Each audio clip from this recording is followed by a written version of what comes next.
अच्छा जी, तो अब हम स्टार्ट करेंगे इस चैप्टर नंबर 12 ग्लोकोमा का। इसमें नासिर चौधरी बुक से, ठीक है, फॉलो करेंगे हम। ये चैप्टर जो है हम शफ़ी मोहम्मद जतोई से भी कर चुके हैं, लेकिन ये बहुत ही ज़्यादा इंपॉर्टेंट चैप्टर है, इस वजह से हम नासिर चौधरी से भी ये करेंगे, ठीक है। तो सबसे पहले यहाँ पे जो है डेफिनेशन है ग्लोकोमा की। ग्लोकोमा क्या होता है? ये असल में रेफ़र करता है ग्रुप ऑफ डिजीज़ जिनमें क्रॉनिक प्रोग्रेसिव ऑप्टिक न्यूरोपैथी होती है, ठीक है। आई की जो है वो प्रोग्रेसिव न्यूरोपैथी है, ऑप्टिक न्यूरोपैथी, जिसके नतीजे में हमें कैरेक्टरिस्टिक मॉर्फोलॉजिकल चेंजेस मिलेंगे ऑप्टिक नर्व के हेड में, ठीक है। हेड में जो है हमें मॉर्फोलॉजिकल चेंजेस मिलेंगे और साथ में उसी पेशेंट को जो है विजुअल फील्ड लॉस भी होगा। विजुअल फील्ड जो है वो उसकी लॉस हो जाएगी। अब इसमें बहुत से कॉमन रिस्क फैक्टर्स हैं, जिसमें मोस्ट इंपॉर्टेंट वाला जो इसका रिस्क फैक्टर होता है ग्लोकोमा, वो होता है raise intraocular pressure. Intraocular pressure बढ़ने की वजह से ये ग्लोकोमा हो जाता है। ऑप्टिक जो हमारे ऑप्टिक नर्व हेड है उसमें चेंजेस आते हैं और विजुअल फील्ड लॉस होता है।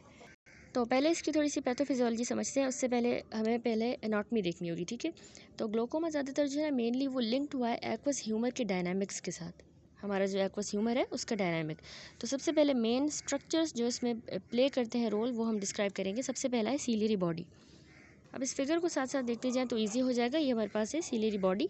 तो ये साइट होती है एक्वस ह्यूमर के प्रोडक्शन की, ठीक है। हमारा जो एंटीरियर पोर्शन है ना यूवियल ट्रैक का, ये लोकेटेड हुआ है between the iris and the choroid. यानी ये सीलियरी बॉडी क्या चीज़ है? ये असल में हमारे इस आइरिस के दरमियान और पीछे होगा वो कोरोइड होगा, उसके दरमियान का ये यूवियल ट्रैक का एंटीरियर पोर्शन ही होता है। इसको हम सीलियरी बॉडी कहते हैं, ठीक है। अब एक्सटर्नली ये अटैच हुआ है इस स्क्लेरल स्पर के साथ। ये आपको नजर स्क्लेरल स्पर, असल में ये स्क्लेरा है ना, इसी की यूँ प्रोजेक्शन होती है, उसको कहते हैं। तो उसके साथ ये एंटीरियरली अटैच हुआ है एक्सटर्नली, और एक पोटेंशियल स्पेस बना रहा है जिसको हम सुप्रासिलियरी स्पेस कहते हैं, ठीक है। ये बात हो गई इसके एक्सटर्नली। इसके अलावा अगर बात करें सीलियरी बॉडी के इंटरनली, क्या है? ये कांटेक्ट में आ रहा है विद द विट्रस सरफेस। तो यहाँ पे विट्रस है ना, तो उस विट्रस के सरफेस के साथ ये इंटरनली आ रहा है कांटेक्ट में। एंटीरियर पोर्शन हमारी सीलियरी बॉडी का कहलाता है इसको यहाँ वाला पार्स प्लिकेटा, जिसमें हमारी ये सीलियरी प्रोसेसेस हैं, ठीक है। और सीलियरी बॉडी का जो पीछे वाला पोस्टीरियर सरफेस है वो लार्ज सरफेस एरिया रखता है, उसको पार्स प्लिकेटा कहते हैं। और उसमें अल्ट्रा फिल्ट्रेशन होती है और active fluid transport. Number 2 anatomy में हम डिस्कस करेंगे angle of the anterior chamber. तो एंगल हमारे एंटीरियर चैम्बर का जो है, या ड्रेनेज एंगल जिसको कहते हैं, ये एक इंपॉर्टेंट रोल प्ले करता है एक्वस ह्यूमर की ड्रेनेज का। तो ये कैसे बना? ये फॉलोइंग स्ट्रक्चर से बना है। सबसे पहला इसमें रूट ऑफ द आइरिस है। दूसरा इसमें हमारा anterior most part of the ciliary body, scleral spur, trabecular meshwork, Schwalbe's line, ठीक है। शॉबेल लाइन क्या है? ये प्रोमिनेंट एंड होता है हमारी डेसिमेंट मेम्ब्रेन ऑफ द कॉर्निया का। ये कॉर्निया है, यहाँ पे बिल्कुल ख़त्म है, उसका डेसिमेंट मेम्ब्रेन जो है एंड है उसका, उसको शॉबेल लाइन कह रहे हैं। तो ये सारे स्ट्रक्चर्स हमारे जो हैं बना रहे हैं एंटीरियर चैम्बर एंगल। तीसरा कंपोनेंट है एक्वस ह्यूमर के आउटफ्लो सिस्टम। अब आउटफ्लो सिस्टम जो है इसका कंसिस्ट करता है, एक तो इसमें आ जाता है ये हमारा ट्रेबिकुलर मेशवर्क, जो कि एक सीव की तरह, एक छन्नी की तरह की एक स्ट्रक्चर है, जिसमें से हमारा एक्वस ह्यूमर आंख को लीव करेगा, आई को। तो अब उसके बिना फर्दर कंपोनेंट है, यानी ट्रेबिकुलर मेशवर्क का जो है एक यूवियल मेशवर्क होता है, इसमें कॉर्नियोस्क्लेरल मेशवर्क होता है। कॉर्नियोस्क्लेरल वाला जो है ना, उसमें शीथ होती है ट्रेबिकुलाई की, जो कि एपिथेलियल ओपनिंग के साथ परफोरेट हुई होती हैं। और इसके अलावा इसमें जक्स्टा कनेलिकुलर मेशवर्क होगा, ठीक है। ये इसी के कंपोनेंट्स हैं। तो आउटफ्लो सिस्टम में ये हो गया ट्रेबिकुलर मेशवर्क। दूसरा होता है श्लेम कनाल, ये आपको नज़र आ रहा है। श्लेम कनाल क्या होती है? ये असल में एंडोथेलियल लाइंड चैनल ही होता है, जो कि इसमें प्रेजेंट होता है सर्कमफेरेंशियली इन दी स्क्लेरल सल्कस। स्क्लेरल सल्कस में ही ये बिल्कुल सर्कमफेरेंशियली एक एंडोथेलियम से लाइन हुआ एक चैनल है, उसको श्लेम कनाल कहते हैं, ठीक है। तो इस फिगर में भी देखें और इजी हो जाएगा। ये हो गया हमारा ट्रेबिकुलर मेशवर्क, जिसके हमने फिर डिफरेंट फर्दर कंपोनेंट पढ़े, ये श्लेम कनाल। और उसके बाद ये श्लेम कनाल ना, उसके बाद आती हैं ये हमारी कलेक्टर वेसल्स या कलेक्टर चैनल्स हम कह सकते हैं। तो ये वेसल्स असल में श्लेम कनाल को लीव कर रही हैं एक ओब्लिक एंगल पे, और फिर जाके ड्रेन कर रही हैं हमारी एपीस्क्लेरल वेसल्स के अंदर या वेन्स के अंदर, ठीक है। ये ऐसे ड्रेन करके इस एपीस्क्लेरल वेन में ड्रेन कर रही हैं। एनाटॉमी के बाद अब थोड़ी फिजियोलॉजी देखिए, तो हमारे एक्वस ह्यूमर और उसकी प्रोडक्शन की। तो एक्वस ह्यूमर कैसे प्रोड्यूस हो रहा है? ये प्लाज्मा से ही बनता है हमारे सीलियरी एपिथेलियम के थ्रू। कहाँ की सीलियरी एपिथेलियम? पार्स प्लिकेटा की, ठीक है। जो एंटीरियर वाला पोर्शन था पार्स प्लिकेटा वहाँ पे ये, और कैसे होगा, एक्टिव और पैसिव सिक्रीशन के थ्रू बनता है। अब ये एक्वस ह्यूमर एक क्लियर वाटरी सा फ्लूइड है जो कि हमारे एंटीरियर को भी और पोस्टीरियर चैम्बर को ऑफ द आईबॉल को फिल करता है। तो इसमें डिफरेंट इसके फंक्शन है। एक तो ये हमारे इंट्राओकुलर प्रेशर को मेंटेन रखता है, दूसरा ये सबस्ट्रेट प्रोवाइड करता है और मेटाबोलाइट्स को रिमूव भी करता है। हमारी ऑप्टिकल ट्रांसपेरेंसी भी इसकी वजह से मेंटेन्ड है। अब इसकी कंपोजिशन कैसी, इसमें 99.9% तो वाटर होता है, बाकी 0.1% जो है ग्लूकोज होगा, यूरिया, एस्कॉर्बेट मतलब विटामिन सी, लैक्टिक एसिड और वेरियस बाकी भी इलेक्ट्रोलाइट्स इसमें होंगे, ठीक है, लेकिन 99.9% इसमें वाटर ही है। अब जो है इसका रेट ऑफ प्रोडक्शन की बात करें तो 3 माइक्रोलीटर पर मिनट प्रोड्यूस होता है ये। ड्रेनेज, एक्वस ह्यूमर की ड्रेनेज कैसे हो रही है, तो इस एक्वस ह्यूमर का जो फ्लो होता है ना, ये हमारे पोस्टीरियर से लेके एंटीरियर चैम्बर तक थ्रू द प्यूपिल होगा, ठीक है, इस प्यूपिल के थ्रू होगा, यहाँ से प्यूपिल के थ्रू, और फिर जो है एक्वस ड्रेन करता है आगे जाके 2 रूट्स के थ्रू। एक होता है इसमें ट्रेबिकुलर आउटफ्लो, दूसरा यूवियो स्क्लेरल आउटफ्लो। तो ट्रेबिकुलर आउटफ्लो में क्या होता है, तकरीबन 90% जो है एक्वस ह्यूमर 90% एक्वस ह्यूमर वो ड्रेन इसी ट्रेबिकुलर आउटफ्लो के थ्रू ही होगा। तो फ्री फ्लो एक्वस का होगा ट्रेबिकुलर मेशवर्क के थ्रू इनटू द श्लेम कनाल, ठीक है, यहाँ से हुआ, और फिर यहाँ से एक्वस जो है ट्रांसपोर्ट होगा bye means of external collector channels, ठीक है, इन कलेक्टर चैनल्स की मदद से इनटू द एपीस्क्लेरल वेन्स में चला जाएगा, ठीक है, ये हो गया ट्रेबिकुलर फ्लो। अच्छा, बाकी जो दूसरा इसमें होता है वो होता है यूवियो स्क्लेरल आउटफ्लो। उसमें क्या होता है कि ये तकरीबन 10% of the total aqueous outflow uveoscleral के थ्रू होगा, ठीक है, यहाँ से। तो इसमें एक्वस पास करेगा हमारे सीलियरी बॉडी के थ्रू इनटू द इस सुप्रा कोरोइडल स्पेस के अंदर, और इसके अलावा ये ड्रेन हो रहा है by the Venus circulation in the ciliary body, choroid and sclera, ठीक है, उसमें जितनी भी जो वीनस सर्कुलेशन है उसमें ड्रेन कर रहा है। तो ये 10% हमारा इस तरह से ड्रेन करता है, बाकी 90% यहाँ से ट्रेबिकुलर फ्लो के थ्रू, ट्रेबिकुलर आउटफ्लो।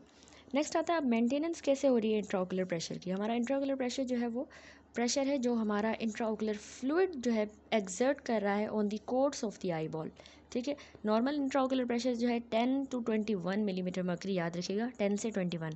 मीन होता है 16 से 2.5 पॉजिटिव नेगेटिव। अब नॉर्मल जो वैल्यू है इंट्राओकुलर प्रेशर की वो बहुत ज़रूरी होती है डायनामिक इक्विलिब्रियम को मेंटेन करने के लिए, जो मतलब एक डायनामिक इक्विलिब्रियम के थ्रू मेंटेन हुआ है between the formation and outflow of the aqueous humour, उस हिसाब से भी ये मेंटेन हुआ है। तो बहुत से फैक्टर इसको इन्फ्लुएंस करते हैं इंट्राओकुलर प्रेशर को। पहले तो लोकल फैक्टर्स हैं, याद रखिएगा कि अगर रेजिस्टेंस आ जाए इस एक्वस के आउटफ्लो में, ड्रेनेज में, तो मोस्ट ऑफ द रेजिस्टेंस हमारे एक्वस को आउटफ्लो को जो है वो इस ट्रेबिकुलर मेशवर्क वाली साइड पे मिलती है। दूसरा लोकल फैक्टर है कि एपीस्क्लेरल हमारा जो वीनस प्रेशर है वो बढ़ जाए, जैसे वेल्सेल्वा मैन्यूवर में या फिर एपीस्क्लेरल जब हेमेंजोमास बन जाता है या कैरोटिड कैवर्नस फिस्टुला, तो उनमें हमारा एपीस्क्लेरल वीनस प्रेशर बढ़ेगा तो इंट्राओकुलर प्रेशर बढ़ जाएगा। तीसरा, अगर डायलेशन हो जाए हमारे इस प्यूपिल की, जिनको मतलब डायलेशन हो प्यूपिल की, उन पेशेंट्स की जिनको नैरो एंगल चैम्बर एंगल हो, ठीक है, नैरो उसका एंटीरियर चैम्बर एंगल ये बिल्कुल नैरो और प्यूपिल उसमें और डायलेट कर जाए, तो उससे और ज़्यादा ये ब्लॉक हो जाएगा, या डायलेट करेगा यहाँ आ जाएगा, तो रिलेटिव ऑब्स्ट्रक्शन हो जाएगी एक्वस ड्रेनेज की बाय द आइरिस, और हमारा जो है इंट्राओकुलर प्रेशर बढ़ जाएगा। लोकल के बाद अब कुछ जनरल फीचर्स होते हैं। एक आपने याद रखना है कि डायर्नल वेरिएशन होती है हमारे इंट्राओकुलर प्रेशर की। तो यूजुअली एक इसमें टेंडेंसी होती है उसको कि मतलब हायर इंट्राओकुलर प्रेशर हमारा मॉर्निंग में होता है नॉर्मली, और लोअर होता है इन द इवनिंग। नॉर्मल हमारी आइज़ जो है उनमें स्मॉलर फ्लक्चुएशन तकरीबन लेस देन 5 मिलीमीटर मर्करी की फ्लक्चुएशंस होती हैं नॉर्मली बनिस्बत ग्लाइकोमेटस आइस के। ग्लोकोमा वाले पेशेंट को तो मोर देन 8 मिलीमीटर मर्करी की फ्लक्चुएशन होती है, ठीक है, लेकिन हमें नॉर्मली लेस देन 5 की फ्लक्चुएशन, तो इसको हम डायर्नल वेरिएशन कहते हैं जो फ्लक्चुएशन होती है। दूसरा है जनरल फीचर में कि पोस्चरल वेरिएशन भी आती है, जब हमारे सिटिंग पोजीशन चेंज होती है टू हम जब लेट जाते हैं सुपाइन पोजीशन में, तब भी हमारा इंट्राओकुलर प्रेशर बढ़ जाता है। ऑस्मोटिक प्रेशर ब्लड का भी इस पर रोल प्ले करता है, यानी कि अगर हमारा प्लाज्मा की ऑस्मोलैरिटी बढ़ जाती है, जैसा कि आईवी मैनिटोल देने के बाद या ओरल ग्लाइसरोल देने से, या जिन पेशेंट्स को यूरीमिया है तो उनकी ऑस्मोलैरिटी बढ़ेगी इन एसोसिएटेड विद, यानी वो एसोसिएटेड हुआ है with the fall in the intraocular pressure. Osmolarity बढ़ी तो इंट्राओकुलर प्रेशर फॉल कर जाएगा। जबकि अगर हमारे प्लाज्मा की ऑस्मोलैरिटी कम होती है, जैसा कि अगर हम पानी पिएँ, जो प्रोवोकेशन टेस्ट में पानी पिलाते हैं 1 लीटर वाटर, तो उसमें अगर उससे ऑस्मोलैरिटी कम हुई तो इंट्राओकुलर प्रेशर बढ़ जाएगा, ठीक है। तो इसका भी रोल होता है। अच्छा, अब ग्लोकोमा को डायग्नोस करने के लिए डिफरेंट हम टेस्ट करते हैं, जिसमें आ जाता है tonometry, slit lamp examination, gonioscopy, fundoscopy, perimetry, imaging, पैकीमेट्री। तो सबको हम डिटेल में करेंगे। सबसे पहला है टोनोमेट्री। ये जो प्रोसीजर है, इससे हम इंट्राओकुलर प्रेशर को मेजर करेंगे। इसमें डिफरेंट मेथड है। एक डिजिटल टोनोमीटर होता है, डिजिटल टोनोमेट्री। अच्छा, तो अब इस डिजिटल टोनोमेट्री में क्या होता है कि हमने पेशेंट को करना होता है नीचे देखे, और उसकी टार्सल प्लेट को जो है प्रेस करके हम इंट्राओकुलर प्रेशर को मेजर करेंगे। यानी क्रूड मेथड है इंट्राओकुलर प्रेशर के असेसमेंट का। पेशेंट को हमने कहना है नीचे देखे, और आईलिड को प्रेस करेंगे इंडेक्स फिंगर के साथ, और फिर हमने इंट्राओकुलर प्रेशर को फील करना है दूसरी इंडेक्स फिंगर के साथ, ठीक है। ये हो गया डिजिटल टोनोमेट्री। अगला होता है एप्लांटेशन टोनोमेट्री, ठीक है। तो इसमें ये बेस्ड है on the Imbert Fick principle. Imbert Fick law क्या होता है कि जो इंटरनल प्रेशर है किसी स्फेरिकल बॉडी में with infinitely thin dry elastic membrane wall हो जिसकी, तो उसका इंटरनल प्रेशर इक्वल करेगा the force exerted on this body divided by the applanation surface. जितनी फोर्स दे रहे हैं और उसको फिर डिवाइड करेंगे एप्लांटेशन सरफेस के साथ। तो ये फिक लॉ होता है, उसके अकॉर्डिंगली एप्लांटेशन टोनोमेट्री है। तो इससे एप्लांटेशन वाले से जो ना प्रेशर हम मेजर करेंगे to flatten the central part of the cornea. उसको बिल्कुल ऐसे फ्लैटन करके कॉर्निया को 3.06 मिलीमीटर जितना, और फिर इसको मेजर करेंगे। तो अब इसकी भी डिफरेंट टाइप्स होती हैं, ठीक है। जिस तरह ये इस फिगर में भी दिखाया गया है वीडियो में, गोल्डमैन टोनोमीटर होता है, इसकी टाइप है प्लांटेशन की। इसके अलावा परकिंस टोनोमीटर होता है। इस वीडियो में देखें, ये दिखाया गया है परकिंस टोनोमीटर, ये भी प्लांटेशन की ही टाइप है।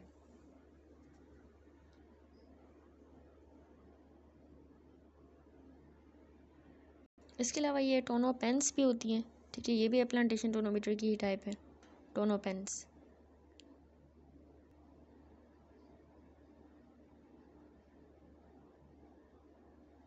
ठीक है, इस तरह से कॉर्निया पे यूज़ किए जाते हैं। इसके अलावा ये न्यूमो टोनोमीटर भी होते हैं, जिसमें कांटेक्ट नहीं होता, ठीक है। कांटेक्ट यूज़ नहीं करेंगे, नॉन कांटेक्ट होते हैं ये, ठीक है। तो ये सारी एप्लांटेशन की टाइप हो गई। डिजिटल और एप्लांटेशन के बाद थर्ड टाइप की टोनोमेट्री है इंडेंटेशन टोनोमेट्री, जिसमें फॉर एग्जांपल जैसे शॉर्ट्स टोनोमीटर यहाँ पे भी दिखाया गया है, तो ये भी एक टाइप है। नेक्स्ट आता है गोनियोस्कोपी। तो हमारा जो एंगल है एंटीरियर चैम्बर का, उसको हम डायरेक्टली विजुअलाइज नहीं कर सकते, क्योंकि हमें पता है कि लाइट जो है वो एक एंगल के थ्रू जो है वो उस एंगल से जो है जिसको हम देखना चाह रहे हैं वहाँ से एमिट हो जाती है। जो मतलब एमिट होगी तो उसमें टोटल इंटरनल रिफ्लेक्शन हो जाती है, ठीक है। तो अब उस टोटल इंटरनल रिफ्लेक्शन को एलिमिनेट करने के लिए, ख़त्म करने के लिए हम गोनियो लेंस यूज़ करते हैं, ठीक है। गोनियो लेंस इस इंस्ट्रूमेंट के थ्रू टोटल इंटरनल रिफ्लेक्शन नहीं होगी, तो फिर हमें इजीली जो है एंगल विजुलाइज हो जाएगा, ठीक है। बिल्कुल इस तरह से होता है ये गोनियो लेंस, और यहाँ पे रखा जाता है कॉर्निया के आगे, और हमें इस तरह से मिलेंगे कुछ स्ट्रक्चर्स मिलेंगे। और इसमें स्टेजिंग की गई है गोनियोस्कोपी के एंगल की। अगर हमें कोई भी स्ट्रक्चर विजिबल नहीं है तो हम उसको ज़ीरो कंसीडर करते हैं, ठीक है। इस फिगर को साथ साथ देखते जाएँ तो मतलब हम स्टेजिंग नहीं, सॉरी, ग्रेडिंग की है हमने, ग्रेड 0, 1, 2, 3 एंड 4। तो अगर हमें जो है कोई भी स्ट्रक्चर नहीं मिलता तो हम उसको ज़ीरो कंसिडर करते हैं। लेकिन अगर हम कहेंगे ग्रेड 1 का है उसको ग्लोकोमा, अगर हमें कौन से स्ट्रक्चर्स मिलेंगे, 10 डिग्री हमें शॉबेल लाइन मिले, और पॉसिबली एंटीरियर ट्रेबिकुलर मैशवर्क मिल भी सकता है, लेकिन ज़्यादातर वैसे शॉबेल लाइन मिलती है 1 में, ठीक है। उसको 1 ग्रेड करेंगे। 2 ग्रेड में 2 से ज़्यादा के 2 चीज़ें मिलेंगी, 2 नहीं मिलेंगी। तो शॉबेल लाइन और ट्रेबिकुलर मैशवर्क इसमें हमें विजिबल होंगे, लेकिन स्क्लेरल स्पर और सीलियरी बॉडी नहीं होंगे, ठीक है। ग्रेड 3 में फिर क्या होता है कि उसमें हमें शॉबेल लाइन, ट्रेबिकुलर मैशवर्क और स्क्लेरल स्पर, सब ये तीनों विजिबल होते हैं, बस सीलियरी बॉडी नहीं होती। एंड देन फोर्थ में सारे स्ट्रक्चर्स विजिबल होंगे शॉबेल लाइन से लेके सीलियरी बॉडी तक। तो यहाँ पे भी ये शॉबेल लाइन, ट्रेबिकुलर मैशवर्क, ठीक है, ये सारे डिनोटेड हैं इसमें। तो इसको वैसे हम शेफर्स क्लासिफिकेशन कहते हैं। 0, 1 इनको हम क्लोज एंगल कंसिडर करते हैं।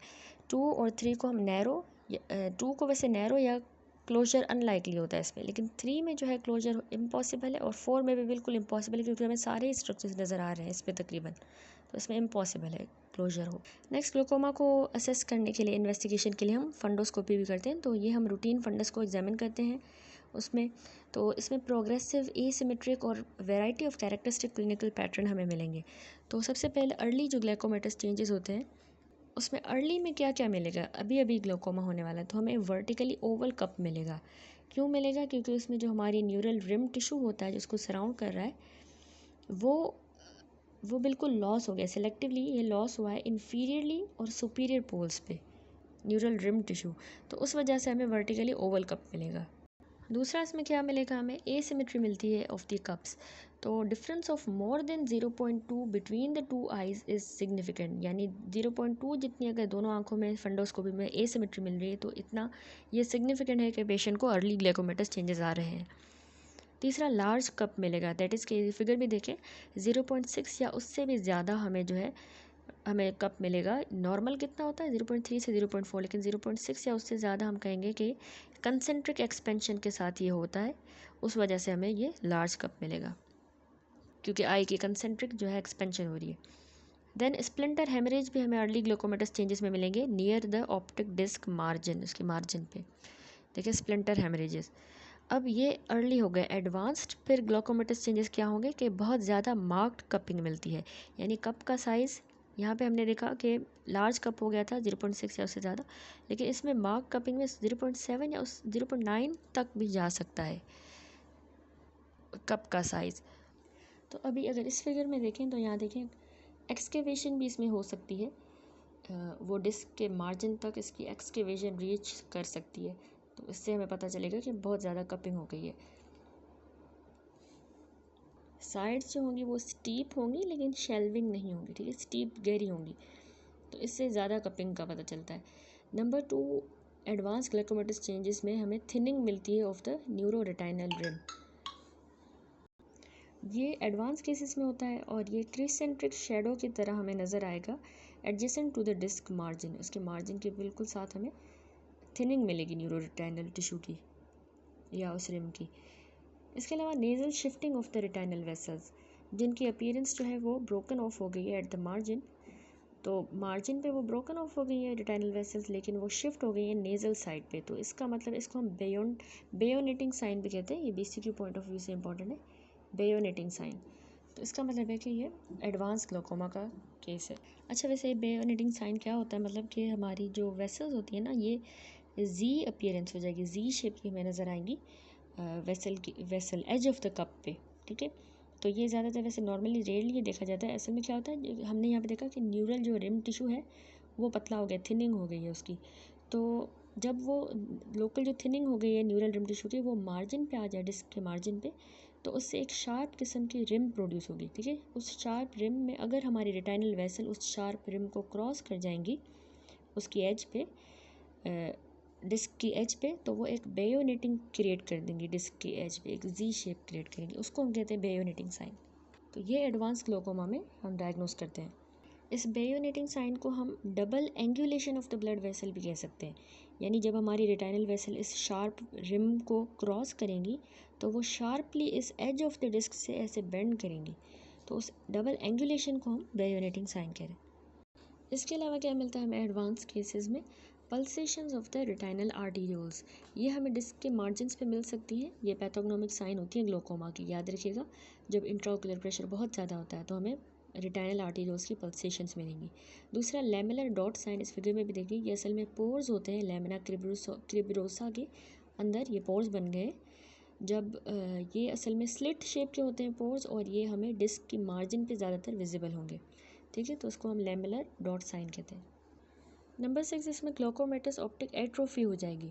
जैसे ही डैमेज और बढ़ता जा रहा है, प्रोग्रेस कर रहा है, तो सारा न्यूरल टिश्यू जो है डिस्क का बिल्कुल डिस्ट्रॉय हो जाएगा और ऑप्टिक नर्व का हेड हमें वाइट कलर का नज़र आएगा और डीपली वो एक्सकेवेटेड होगा, ठीक है। ये हो गया एडवांस्ड ग्लूकोमा के चेंजेस। नेक्स्ट है विजुअल फील्ड इफेक्ट। तो विजुअल फील्ड इफेक्ट जो है वो कॉरेस्पॉन्ड करते हैं to the changes in the optic nerve head and continue to progress if the intraocular pressure is not control, यानी इंट्राओकुलर प्रेशर कंट्रोल ना किया गया तो हमारी ऑप्टिक जो नर्व का हेड है उसमें चेंजेस आते जाएंगे, उनको हम विजुअल फील्ड इफेक्ट कहते हैं। तो ये विजुअल फील्ड इफेक्ट अर्ली भी हो सकते हैं, लेट डिफेक्ट भी हो सकते हैं। Anatomical basis of field effect देखें तो better understanding of actual field effects के लिए इनको हमें मैंडेटरी है कि हमें इनकी एनाटॉमिकल बेसिस पता होनी चाहिए। सबसे पहले हम रेटाइनल नर्व फाइबर्स की डिस्ट्रीब्यूशन को समझते हैं। अच्छा, तो फाइबर्स जो हमारे nasal half of the retina से आएंगे, ठीक है, वो डायरेक्टली ऑप्टिक डिस्क की तरफ आते हैं as a superior and inferior radiating fibres की तरह, जबकि फाइबर्स जो कि हमारे मैक्यूलर एरिया से आएंगे तो वो असल में हॉरिजॉन्टली पेपिलोमैक्युलर बंडल की तरह आएंगे। ठीक है, पेपिलोमैक्युलर बंडल की तरह कहाँ से आ रहे हैं, ये असल में हॉरिजॉन्टली आ रहे हैं मैक्यूलर एरिया से। इसके अलावा फाइबर्स हमारे टेम्पोरल रेटाइना से आर्क करेंगे above and below the macula. ठीक है, यहाँ से आर्क करेंगे और पेपिलोमैक्युलर बंडल से भी आर्क बना के जाएंगे as a superior and inferior arcuate fibres with the horizontal raphe in between. ये सुपीरियर आर्कुएट, इन्फीरियर आर्कुएट और बीच में इनका ये हॉरिजॉन्टल राफे है। अब आ जाए इसकी समझते हैं अरेंजमेंट हमारे नर्व फाइबर्स की ऑप्टिक नर्व के हेड के अंदर। तो जो हमारा पेरिफेरल पार्ट होता है ना रेटाइना का, वो हमारे रेटाइना में डीप लाई कर रहा होता है, लेकिन वो most peripheral part of the optic disc को ऑक्यूपाई करता है। होता डीप है लेकिन मोस्ट ऑफ दी जो पेरिफेरल पार्ट है ऑप्टिक डिस्क का वो यही ऑक्यूपाई करते हैं, पेरिफेरल पार्ट के फाइबर्स। ठीक है, रेटाइना के भी पेरिफेरल फाइबर्स हैं और ऑप्टिक डिस्क में भी पेरिफेरल पार्ट पे ही है, लेकिन डीपली लाई कर रहे हैं रेटाइना में। जबकि वो फाइबर्स जो कि बिल्कुल क्लोज़र हैं वहाँ से ओरिजिनेट कर रहे हैं, बिल्कुल close to the nerve head, यानी जैसे सुपरफिशियली हमारे रेटाइना से, यानी वो फाइबर्स जो हमारे नर्व हेड के बिल्कुल वहाँ से ओरिजिनेट कर रहे हैं, क्लोज़र उस नर्व हेड से बिल्कुल क्लोजली अगर ओरिजिनेट कर रहे हैं तो वो लाई करेंगे superficially in the retina and occupy a more central position on the disc. इस फिगर में इजीली ये बात समझ में आ जाएगी कि किस तरह से ये नर्व फाइबर्स में अरेंज है। तो देखिए, जो फाइबर्स हमारे peripheral part of the retina से आ रहे हैं वो डीपली तो रेटाइना के अंदर देखिए नीचे ही डीपली लाई कर रहे हैं, लेकिन ये हमारी ऑप्टिक डिस्क का भी बहुत ही पेरिफेरल वाला ही पार्ट ऑक्यूपाई कर रहे हैं। ठीक है, जबकि अगर हम बात करें उन फाइबर्स की जो कि बिल्कुल ओरिजिनेट कर रहे हैं closer to the nerve head, देखिए इस नर्व हेड के बिल्कुल अगर यहाँ पे क्लोज लाई कर रहे हैं जो फाइबर, तो ये इसमें जो क्लोज़र हैं इस नर्व हेड के, तो बिल्कुल ये हमारी रेटाइना के देखिए सुपरफिशियली ऊपर ऊपर लाई कर रहे हैं। ठीक है, और ज़्यादा सेंट्रल पोजीशन है इनकी डिस्क के अंदर। उसके बाद कह रहा है ये जो आर्कुएट फाइबर्स हमने अभी डिस्कस किए, आर्कुएट, ये आर्कुएट फाइबर हमारे सुपीरियर और इन्फीरियर जो टेम्पोरल पोर्शंस होते हैं ऑप्टिक नर्व हेड के, उनको ऑक्यूपाई करते हैं और मोस्ट सेंसिटिव होते हैं टू ग्लोकोमेटस डैमेज, इनमें ज़्यादा होता है। ठीक है, और ये ऑप्टिक नर्व में कहाँ लाई करें, सुपीरियर और इन्फीरियर टेम्पोरल रीजन्स में। तो थस इनका ग्लोकोमा में सबसे पहले लॉस इन आर्कुएट फाइबर्स का होगा, जबकि ये जो मैक्यूलर फाइबर्स हैं ये आपने याद रखना ये ज़्यादा रेजिस्टेंट होते हैं टू द ग्लोकोमेटस डैमेज, और थस जो सेंट्रल फील्ड ऑफ विजन है वो बिल्कुल प्रिजर्व ही रहता है इसमें एंड तक, ग्लोकोमा जब तक रहेगा एंड तक ये प्रिजर्व रहता है। अच्छा, तो अब आ जाते हैं विजुअल फील्ड इफेक्ट। तो अर्ली जो चेंजेस आएंगे उसमें एक तो वेरिएबिलिटी ऑफ रिस्पॉन्सेस जो है वो बढ़ जाएगी इन द एरियाज, जो सब्सिक्वेंटली जहाँ पे डिफेक्ट हुआ है वहाँ पे रिस्पॉन्स जो है वो चेंज होगा, वेरी होगा। और दूसरा जो है विजुअल फील्ड इफेक्ट क्या होगा कि अर्ली चेंजेस में हमें स्लाइट सी एसिमेट्री मिलेगी बिटवीन द टू आइज़। अब विजुअल फील्ड इफेक्ट जो है ग्लोकोमा में इनिशियली हमें सबसे पहले बेजरम्स एरिया में मिलेंगे। ठीक है, ये एरिया कहाँ पे होता है, ये जो फिक्सेशन पॉइंट है ना जहाँ पे सबसे ज़्यादा विजुअल एक्टिविटी वगैरह होती है, फीविया का फिक्सेशन पॉइंट वहाँ से बिल्कुल 25 डिग्री दूर होता है, इसको हम बेजरम्स एरिया कहते हैं। तो इस फिगर में भी देखें बिल्कुल ये यहाँ पे कि बेजरम्स एरिया है और ये बेजरम्स स्कोटोमा हो गया है, ये हम अभी डिस्कस करेंगे, 25 डिग्री जितना दूर होता है फिक्सेशन पॉइंट से। अब जो नेचुरल हिस्ट्री है of the progressive glaucomatous field loss वो फॉलोइंग सीक्वेंस में होती है। ठीक है, सीक्वेंस के साथ ये ग्लोकोमेटस फील्ड लॉस होता है प्रोग्रेसिव किस्म का। तो सबसे पहले नंबर 1 होता है पैरासेंट्रल स्कोटोमा। इस फिगर को देखें तो ज़्यादा इजी हो जाएगा। तो पैरासेंट्रल स्कोटोमा आपको ये नज़र आ रहा है, ये असल में earliest clinically significant field effect होता है और ये ऑफन सुपीरो नेजली होता है। ठीक है, सबसे पहले ये होगा। दूसरा नंबर 2 होता है सीडल स्कोटोमा, यहाँ पे ये ऑरेंज कलर का नज़र आ रहा है। With the passage of time ये जो पैरासेंट्रल वाला स्कोटोमा था ये जॉइन करेगा हमारे इस ब्लाइंड स्पॉट को, यहाँ पे ब्लाइंड स्पॉट है, इसको जॉइन करेगा और एक सिकल शेप का स्कोटोमा बन जाता है जिसको हम इस तरह सीडल स्कोटोमा कहेंगे। ठीक है, देन होता है नेज़ल स्टेप। तो नेज़ल स्टेप जो है हमारा जो नेज़ल पोर्शन है फील्ड का, ये अफेक्ट होता है अर्ली इन द ग्लोकोमा, आपने याद रखना है सबसे पहले। तो ये स्कोटोमा हमें एक हॉरिजॉन्टल राफे पे रिप्रेजेंट करेगा और इन्फीरियर रिप्रेजेंट करेगा हमारी इन्फीरियर नर्व फाइबर लॉस हो जाएंगे, जो कि हमें inferior notching of the optic disc की तरह नज़र आएंगे। उसके बाद होता है आर्कुएट या बेजरम्स स्कोटोमा, जो मैंने आपको यहाँ पे एक्सप्लेन किया। ये बाद में बनता है जब इस सीडल वाले की एक्सटेंशन हो जाती है, सीडल स्कोटोमा की, in the area either above या below the fixation point to reach the horizontal line, ठीक है, उसको रीच करेगा। और ये रिप्रेजेंट करता है complete nerve fibre bundle defect, ठीक है। बेजरम स्कोटोमा में पूरा नर्व फाइबर बंडल डिफेक्ट होता है। तो प्रोग्रेसिव पढ़ते जा रहे हैं, बढ़ता जा रहा है। एंड देन नंबर 5 हो जाता है पेशेंट को रिंग या डबल आर्कुएट स्कोटोमा। अब अगला जो रिंग या डबल आर्कुएट स्कोटोमा क्यों बनेगा, जब ये 2 आर्कुएट वाले ज्वाइन करेंगे स्कोटोमास, तो वो ज्वाइन करके रिंग या डबल आर्कुएट स्कोटोमा बना देंगे, ठीक है। आर्कुएट हम इसी को कह रहे हैं ना, बेजरम स्कोटोमा को। तो ये वाला अगर ज्वाइन कर दिया दोनों साइड से तो रिंग बन जाएगी एक। देन होता है Ronne's central nasal step. Ronne's central nasal step में क्या होता है, एक स्टेप की तरह का एक डिफेक्ट होता है हमारे इस हॉरिजॉन्टल मेरिडियन पे, ठीक है। तो जो क्यों हुआ है, जब हमारे एसिमेट्रिक लॉस हो जाए ना नर्व फाइबर बंडल्स का in the superior and inferior hemifield, तो उसकी वजह से ये रोनीस सेंट्रल नेज़ल स्टेप बनेगा।